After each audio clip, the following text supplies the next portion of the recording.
All right. And so I have prepared, so when we bring the jurors back in and announce it, I've prepared what is normally read, an edited version of what is read in qualification, not the actual preliminary instruction, communication instruction that I'm going to give the jurors before they leave.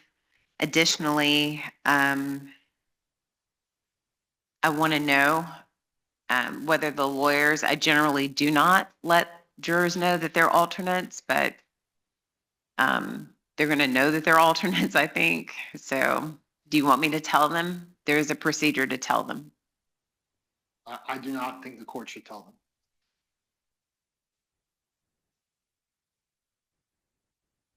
Jesse, are you listening? Right. You asked if you wanted us to tell them or not tell them whether they asked them. Right. I prefer that you not, especially in a case where if there was ever a time we were going to get into alternate. Okay. Our practice. Okay. All right.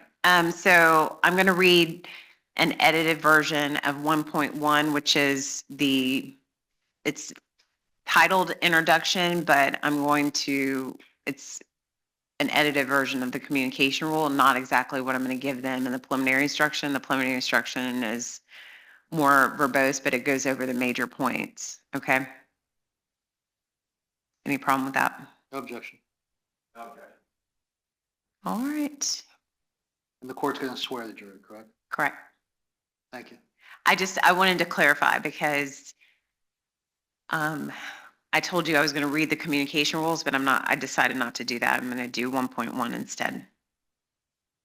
All right, all right, before we bring in the jury, Mr. Fernandez, will you please raise your right hand to be sworn in? Sir, you solemnly swear or affirm the testimony you're about to give will be the truth, the whole truth, and nothing but the truth, so help you God. I do. All right, good afternoon. So same types of questions. I'm going to check in with you. That's what I'm going to refer to it as. Okay, checking in with you about how you're perceiving what's going on. Okay, and also documenting for the record certain major events. So we have concluded a multi-day jury selection. Have you fully participated with your attorneys in the selection of the jury that would try your case? Yes, Your Honor. Okay. And again, I'm just going to check in, any concerns at all? No, Your Honor. Okay. And so while, I don't think a lot of people really understand how juries are selected, it's actually a deselection process. And while you might have wanted, meaning selecting someone, are you in agreement with the lawyers on the people that were stricken for you? Yes, Your Honor. Okay. And so in the striking process, you get the selection process. You understand what I mean? Like the state, you might have wanted someone, but they struck them, but you got to deselect the people that you wanted off the jury, correct? Correct, Your Honor. All right. And looking in total, because your lawyers took time with you over the lunch break, did you participate with them then in looking Yes. at each juror? Yes, Your Honor. All right. And then now looking at the jury that has ultimately been selected, are you satisfied with that? Yes, Your Honor. Okay, thank you, sir. All right, we are going to bring in the jury panel, remind them they just need to be seated somewhere, okay? And then we're going to bring them all in. Mr. Hathaway is going to announce the names of the jurors, and then I'm going to just give them I'm going to swear them, okay, as a jury to try this case. Just numbers the whole time, and it remains their number, okay? I have to say names. I mean, you know what I mean. So,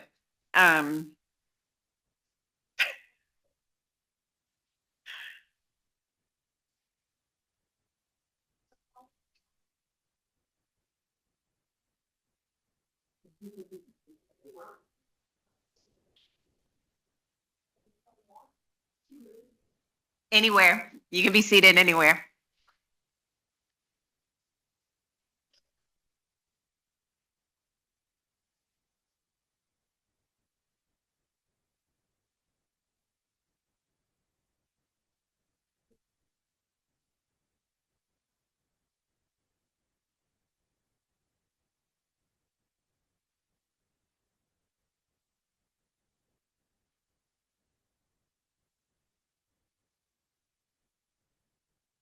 Remember, anyone, you can be seated anywhere.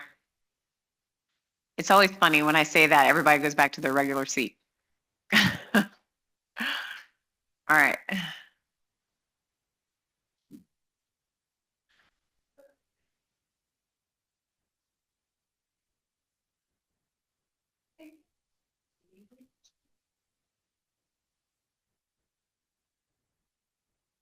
All right, welcome back.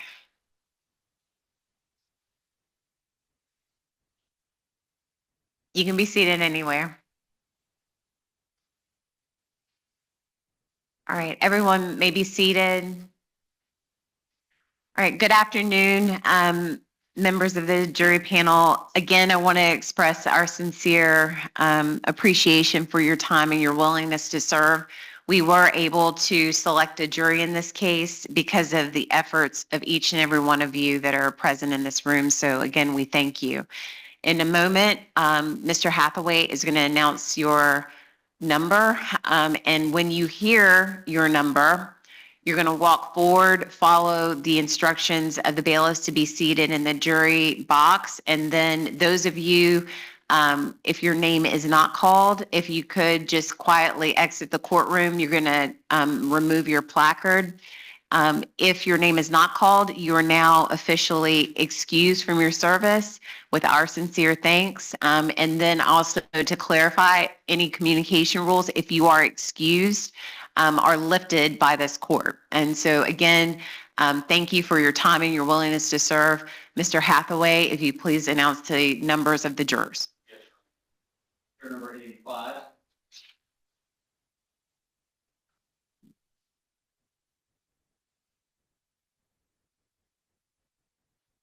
Juror number 83.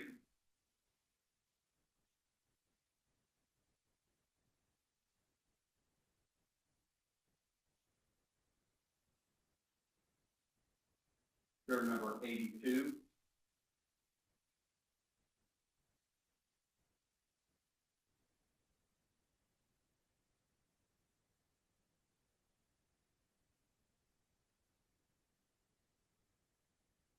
Juror number 77.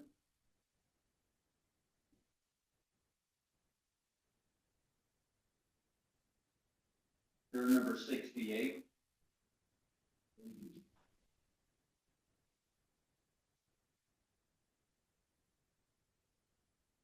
Juror number 63.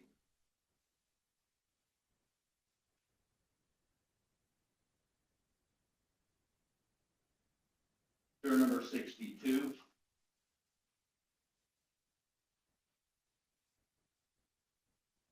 Juror number 51.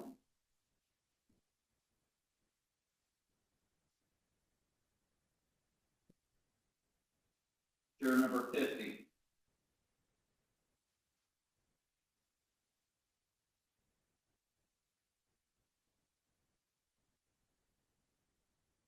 Juror number 40.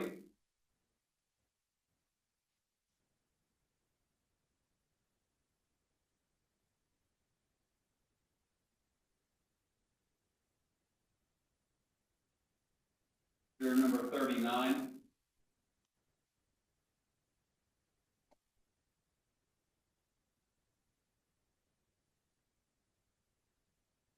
Juror number 37.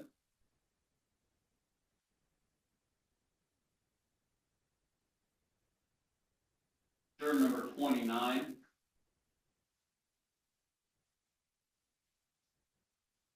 Juror number 23.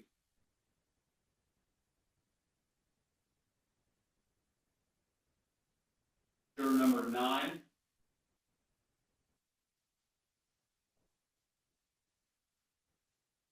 Juror number 4.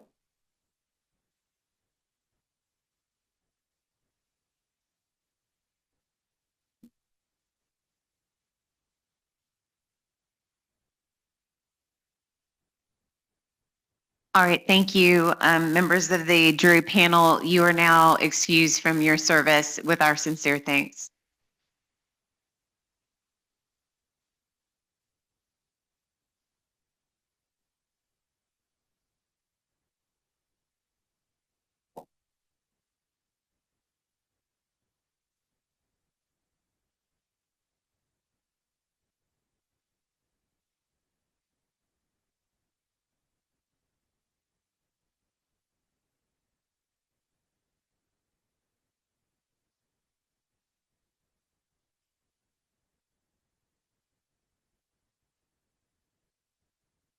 Oh. The excuse, they will, okay. The excuse letters are available on 2401. You told them? Okay. All right, thank you, I'm sorry.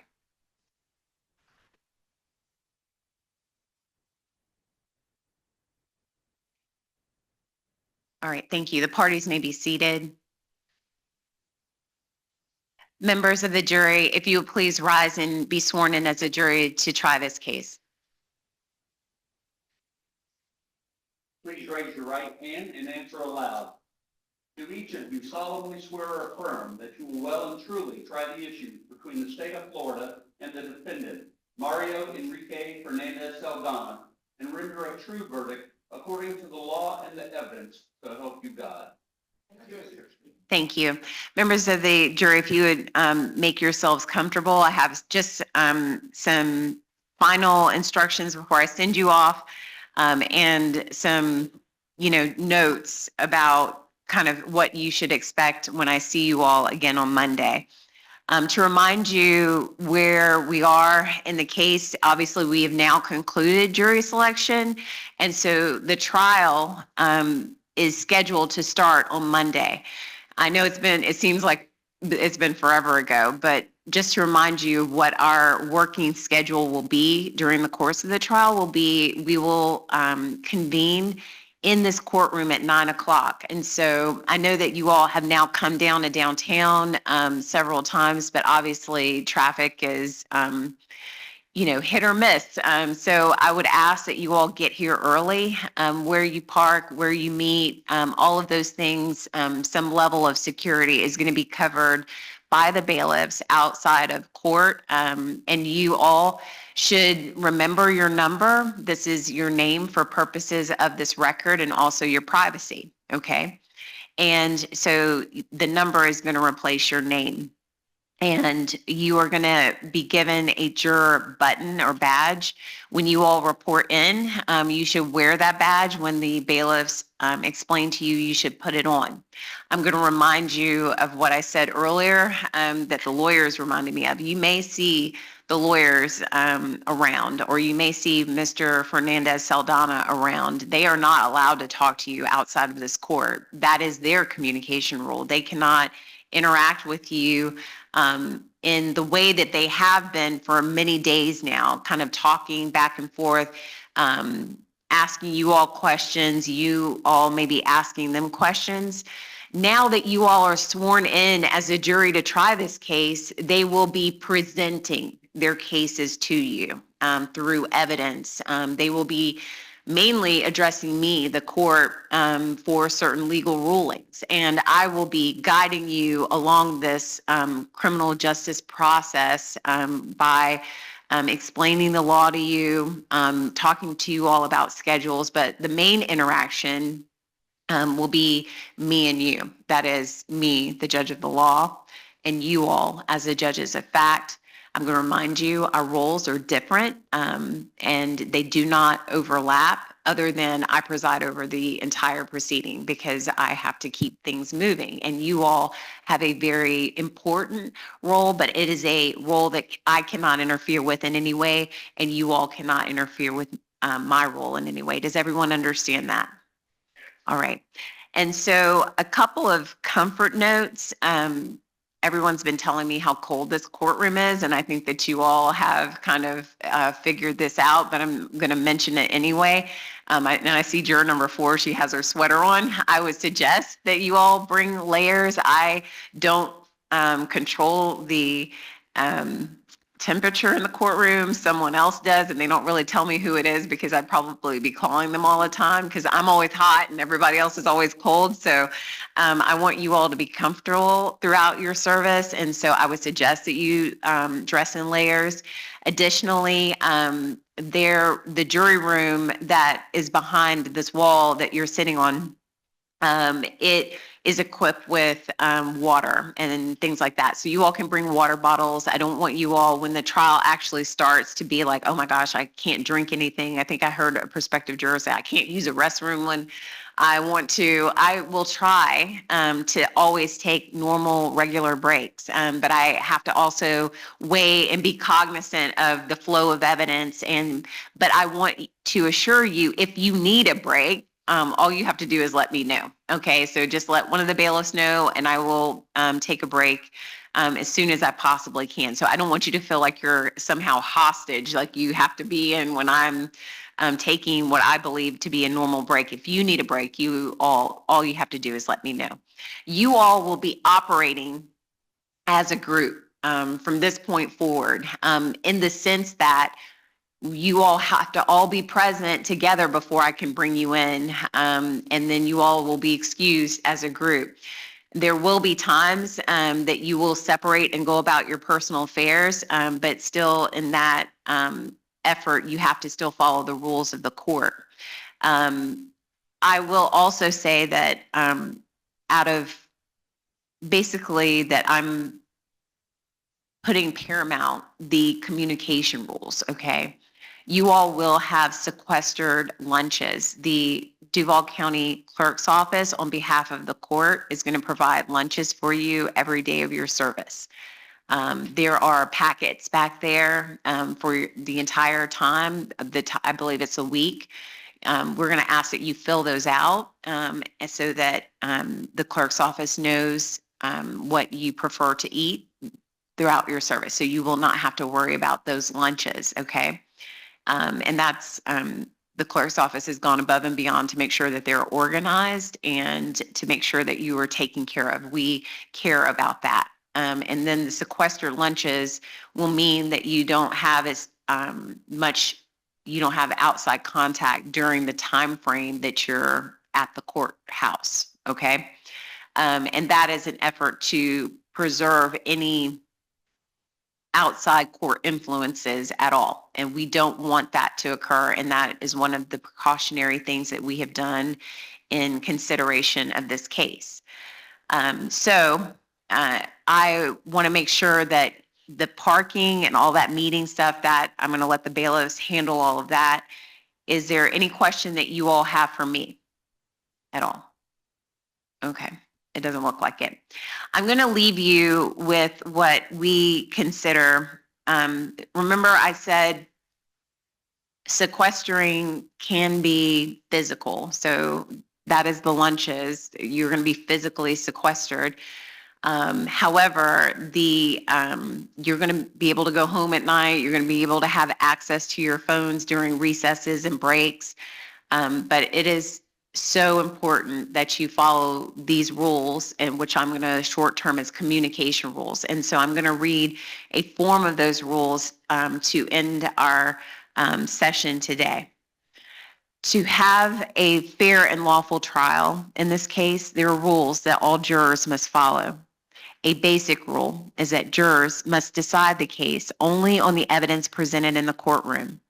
You must not communicate with anyone, and that's including friends, family members, about this case, the people and places involved, or your jury service.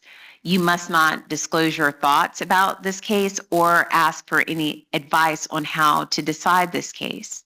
I want to stress that these rules mean that you must not use electronic devices or cell phones to communicate about this case, including posting information on the internet, emailing, or any other means. Do not send or accept any messages to or from anyone about this case or your jury service. You must not do any research or look up words, names, maps, or anything else that you may have heard during the course of jury selection.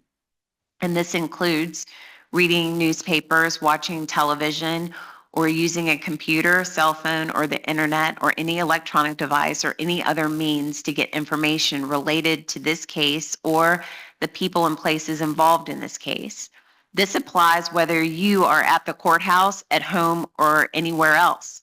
All of us are depending on you to follow these rules so that there will be a fair and lawful resolution of this case. If you investigate, if you research, or make inquiries on your own, outside of this courtroom, I will have no way to assure that what you find is proper or relevant to this case. The parties likewise would have no opportunity to dispute the accuracy of what you find or to provide rebuttal evidence to it. That is contrary to our judicial system, which assures every party the right to ask questions about and to rebut the evidence being considered against it in a courtroom of law, and to present argument with respect to that evidence. Non-court inquiries, investigations of any kind, unfairly and improperly prevent the parties from having that opportunity that our judicial system promises. And any juror who violates these restrictions jeopardizes the fairness of these proceedings. A mistrial could result, and that would require this entire trial process to start over. A mistrial is a tremendous expense and inconvenience to the parties, the court, and the taxpayers. If you violate these rules, you may be held in contempt of court and face other sanctions that this court deems appropriate. If you become aware of any violation of these instructions or any other instruction I have given in this case, you must tell me by letting the bailiffs know.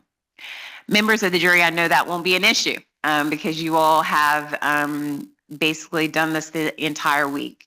We know that it's outside of your normal everyday way of dealing with questions but we're asking you to wait. We're asking for you to wait to hear what happens in court, not to discuss it with anyone else nor each other. That is important.